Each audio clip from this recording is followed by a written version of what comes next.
안녕하십니까? 오늘 이 뜻깊은 자리에 함께해 주신 여러분께 진심으로 감사드립니다. 6월 항쟁 40년, 우리는 어디로 가고 있나요? 6월 10일, 우리 현대사에 길이 남을 6월 민주항쟁이 시작된 지 정확히 40년이 됩니다. 오늘은 그 역사적 의미를 되새기며 현재 우리가 마주한 현실을 함께 생각해보는 시간을 갖고자 합니다. 먼저 권력 집중의 그림자라는 말로 이야기를 시작하겠습니다. 지금 대한민국은 어디로 가고 있을까요? 요즘 정치 뉴스를 보면서 자주 떠오르는 한 가지 단어가 있습니다. 바로 권력의 집중이에요. 이재명 정부가 들어선 뒤 정치권에선 거대 여당이 탄생했습니다. 국회 의석 과반을 넘어 헌법 개정선까지 바라볼 수 있을 정도로 의석이 쏠렸고 여당은 입법뿐 아니라 행정부, 사법부에까지 광범위한 영향력을 행사하려 하고 있어요. 검찰 조직도 재편되었고 수사기관 역시 권력에 순응하는 듯한 모습이 나타나고 있습니다. 대통령이 입법, 행정, 사법의 모든 지형에서 막강한 영향력을 갖게 된 이 모습. 어딘가 낯익지 않습니까? 그렇습니다. 대한민국 민주주의를 지탱해왔던 권력 분립과 견제의 원칙이 흔들리는 것 아닌가? 이런 질문이 오늘날 우리 사회를 관통하고 있어요. 그리고 바로 이 시점에서 내일 다가오는 날짜가 하나 있습니다. 1987년 6월 10일. 40해 전 대한민국 국민들이 견제 없는 권력은 독재다라고 외치며 일어났던 바로 그날. 6월 민주항쟁의 시작일이에요. 오늘 우리는 그날을 다시 떠올리며 대한민국이 다시는 과거로 돌아가지 않기를 바라는 마음으로 이 이야기를 시작합니다. 이제 6월 민주항쟁의 시작에 대해 말씀드리겠습니다. 1980년대 대한민국은 군사정권의 그늘 아래 있었어요. 박정희 대통령의 유신체제를 계승한 전두환 정권은 1980년 5.18 광주민주화운동을 유혈 진압하며 집권했습니다. 철저한 언론 통제, 정치 탄압, 비판 세력 제거가 일상화되었고 국민들은 자유를 박탈당한 채 숨죽여 살아가야 했습니다. 하지만 국민들의 마음속에는 민주주의에 대한 열망이 점점 커져가고 있었어요. 학생운동, 노동운동, 종교계, 재야 정치인들까지 곳곳에서 저항의 불씨가 살아나고 있었습니다. 그런데 말이에요. 80년대 중반이 되면서 상황이 조금씩 달라지기 시작합니다. 경제 발전으로 중산층이 늘어나고 교육 수준이 높아지면서 국민들의 정치 의식도 성숙해졌거든요. 해외 언론들도 한국의 민주화 상황을 주목하기 시작했고 88년 서울 올림픽을 앞두고 국제적인 시선이 집중되고 있었어요. 전두환 정권도 이런 분위기를 모르지 않았습니다. 그래서 어느 정도 유화책을 펴기도 했지만 권력의 핵심만큼은 절대 양보할 생각이 없었어요. 그리고 이 모든 불만에 기름을 부은 사건이 터집니다. 1987년 1월 서울대생 박종철 고문치사 사건이에요. 서울 남영동 대공분실에서 경찰의 고문을 받다 사망한 박종철 열사. 21살의 어린 대학생이었습니다. 정부는 사건을 은폐하려 했고 심지어 책상을 탁 치니 억하고 죽었다는 어이없는 변명으로 국민들을 우롱했어요. 이 말도 안 되는 은폐 시도는 오히려 국민들의 분노에 불을 지폈습니다. 가톨릭 명동성당에서 열린 박종철 군 추도 미사에는 수천 명의 시민이 참석했고 대학가는 연일 시위로 뒤덮였어요. 국민들은 이제 확실히 깨달았습니다. 이 정권은 절대 스스로 변하지 않을 거라는 걸 말이에요. 그런데도 전두환 정권은 4월 13일 호헌 조치를 통해 국민들의 대통령 직선제 요구를 거부하며 기존 헌법 유지 방침을 고수합니다. 국민들의 분노는 걷잡을 수 없이 커져갔어요. 이제 이한열과 그리고 촛불처럼 타오른 저항에 대해 말씀드리겠습니다. 6월 민주항쟁의 기폭제는 또 한 번의 희생으로 타올랐어요. 6월 9일 연세대생 이한열 열사가 시위 도중 경찰의 최루탄에 머리를 맞아 중태에 빠졌습니다. 22살의 이한열 학생. 경영학과 2학년이었던 그는 그날 연세대 정문 앞에서 열린 호헌 철폐 국민대회에 참석했다가 경찰이 쏜 최루탄 파편에 후두부를 맞았어요. 병원으로 실려간 그의 머리에서는 최루탄 파편이 깊숙이 박혀 있었습니다. 이미 박종철 사건으로 분노했던 국민들은 또다시 무고한 청년의 피 흘림을 보며 거리로 쏟아져 나왔습니다. 6월 10일 전국 33개 도시에서 100만 명이 넘는 국민이 시위를 벌입니다. 호헌 철폐, 독재 타도, 직선제 개헌 실시하라, 민주주의를 돌려달라. 서울 시내 곳곳에서 시위대와 경찰의 충돌이 벌어졌어요. 명동, 종로, 을지로, 시청 앞 광장까지 최루탄 연기로 뒤덮였습니다. 그런데 이번엔 뭔가 달랐어요. 학생들만의 싸움이 아니었거든요. 회사원, 자영업자, 노동자, 종교인, 심지어 주부들까지 합류했어요. 넥타이 매고 정장 입은 직장인들이 호헌 철폐를 외치며 거리로 뛰어나왔고, 시장에서 장사하던 아주머니들도 수건으로 얼굴을 가리고 시위에 참여했습니다.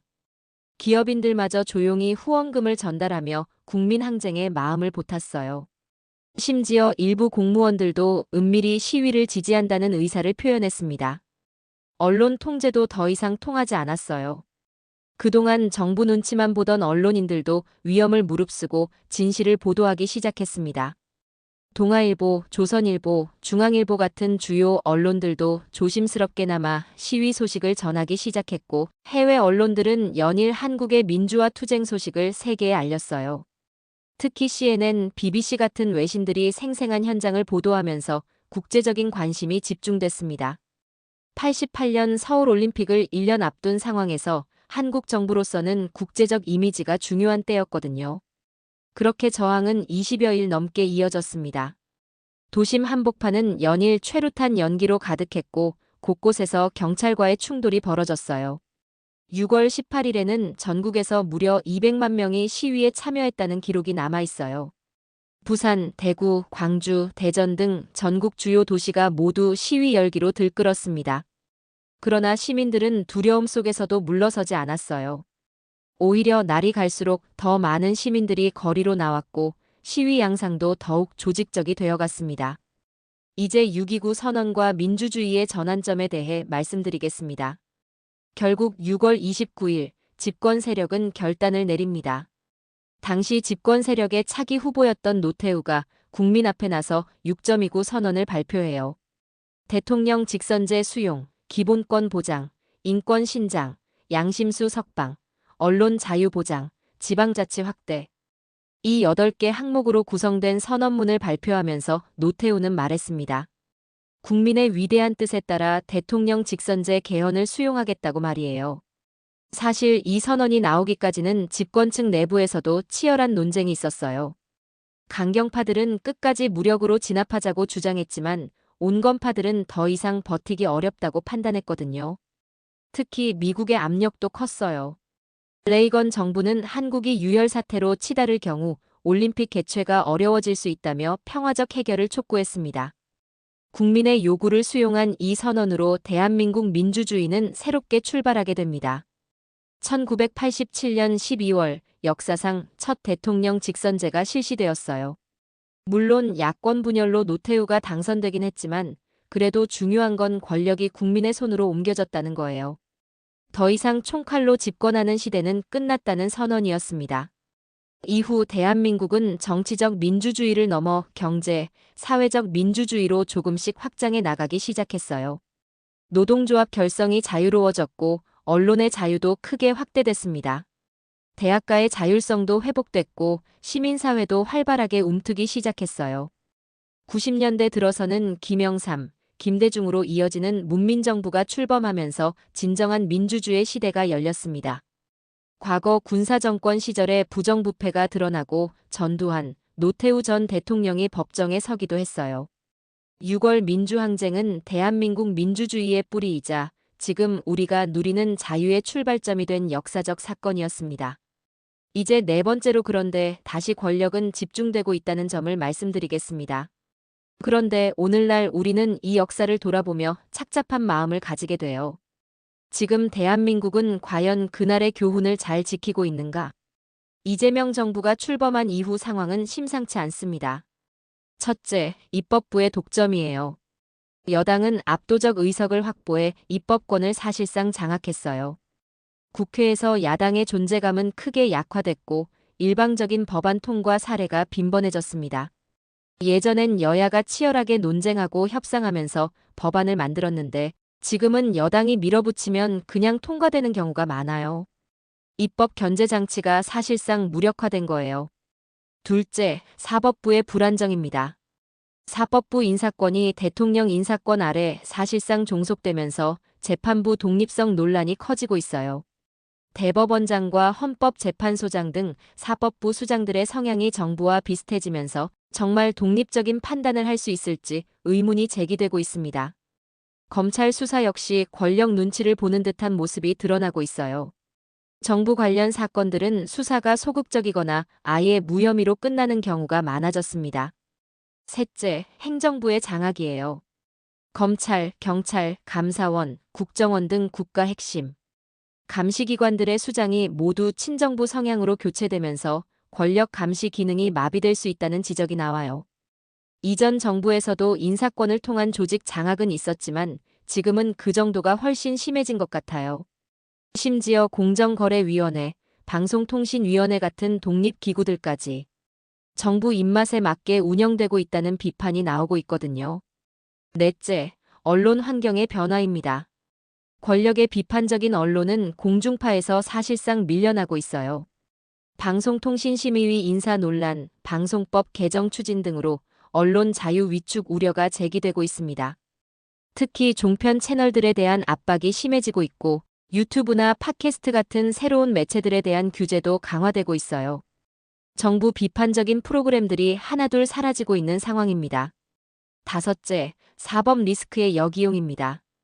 대통령 본인의 재판, 수사에 대한 논란이 지속되고 있지만 정치권력으로 이를 방어하는 듯한 인상마저 남기고 있어요. 검찰 수사나 재판 과정에 정치적 개입이 있다는 의혹들이 계속 제기되고 있고 심지어 수사기관 개편을 통해 자신에 대한 수사를 무력화하려 한다는 비판도 나오고 있습니다. 여섯째, 시민사회에 대한 압박도 강해지고 있어요. 정부 정책을 비판하는 시민단체들에 대한 세무조사가 늘어나고 집회 시위에 대한 규제도 강화되고 있습니다.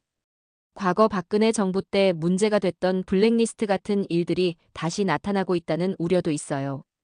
이 모든 현상은 어쩌면 우리가 6월 항쟁으로 타파했던 권력 집중 구조의 부활처럼 보이기도 합니다. 물론 지금은 군사독재 시절과는 다릅니다. 선거도 치르고 언론도 어느 정도 자유롭고 집회 시위도 가능해요. 하지만 권력이 모든 국가기관을 장악하려는 시도, 견제 세력을 무력화하려는 움직임은 과거와 닮아 있다는 게 문제입니다. 다섯 번째로 민주주의는 영원하지 않다는 점을 말씀드리겠습니다. 역사를 보면 민주주의는 결코 영원하지 않다는 걸 알 수 있어요. 독일의 바이마르 공화국이 히틀러의 나치즘으로 무너졌고 칠레의 아옌데 정부가 피노체트의 쿠데타로 전복됐습니다. 최근에는 헝가리의 오르반, 폴란드의 카친스키 정부처럼 선거로 집권한 권위주의 정부들이 민주주의를 내부에서부터 허물고 있어요. 이런 사례들을 보면 공통점이 있습니다. 처음엔 합법적으로 집권한 다음 점진적으로 견제 장치들을 무력화시켜 나간다는 거예요. 사법부를 장악하고 언론을 통제하고 시민사회를 억압하면서 권위주의 체제로 변질시키는 겁니다. 우리나라도 예외가 아니에요. 이승만 정부의 4.4.5입 개헌, 박정희의 유신체제, 전두환의 신군부 집권 등 모두 비슷한 패턴을 보였거든요. 그래서 더욱 우려되는 겁니다. 지금 벌어지고 있는 일들이 과거의 권위주의 정부들과 너무 닮아 있다는 게 말이에요. 물론 지금 당장 군사 쿠데타가 일어날 가능성은 없어요. 하지만 민주주의가 서서히 후퇴하는 건 충분히 가능한 일입니다. 선거는 치르지만 진정한 견제와 균형은 사라지는 그런 형식적 민주주의로 변질될 수 있다는 거예요. 실제로 일부 정치학자들은 한국이 경쟁적 권위주의 체제로 변질될 위험성을 경고하고 있습니다. 선거는 치르지만 권력을 견제할 수 있는 제도적 장치들이 무력화되는 그런 체제 말이에요. 이제 결론적으로 6월 항쟁이 우리에게 주는 경고에 대해 말씀드리겠습니다. 6월 민주항쟁은 단순히 독재를 끝낸 것이 아닙니다. 권력은 언제나 견제되어야 한다는 대한민국 민주주의의 철학을 세운 사건이었어요. 그 당시 시민들이 거리로 나온 이유는 단순히 전두환이 싫어서가 아니었습니다. 견제받지 않는 권력, 국민 위에 군림하는 권력을 용납할 수 없었기 때문이었어요. 그런데 지금 다시 권력이 모든 기관 위에 군림하려는 모습을 보일 때 우리는 묻지 않을 수 없습니다. 우리는 지금 다시 1987년 이전으로 돌아가고 있는 것 아닌가? 물론 지금의 상황을 당시 군사독재와 동일하게 볼 수는 없어요. 하지만 권력 집중의 위험성, 견제장치 무력화의 문제점은 본질적으로 같다고 봅니다. 민주주의는 한 번 쟁취했다고 끝나는 체제가 아닙니다. 국민이 끊임없이 감시하고 견제하고 목소리를 낼 때만 살아 움직이는 제도예요. 그래서 6월 민주항쟁의 정신이 중요한 겁니다. 권력을 견제하고 부당한 일에 맞서고 민주주의를 지키려는 시민들의 의지 말이에요. 지금도 우리에게는 여전히 선택의 기회가 있습니다. 선거를 통해 정권을 바꿀 수도 있고 시민사회를 통해 견제의 목소리를 낼 수도 있어요. 언론을 통해 진실을 알릴 수도 있고 법원을 통해 정의를 구현할 수도 있습니다. 하지만 이런 기회들이 영원히 보장되는 건 아니에요. 지금 우리가 무관심하면 나중에는 선택할 기회조차 사라질 수 있다는 겁니다. 6월 민주항쟁 40주년이 다가오는 이 시점에 우리는 다시 한번 다짐해야 합니다.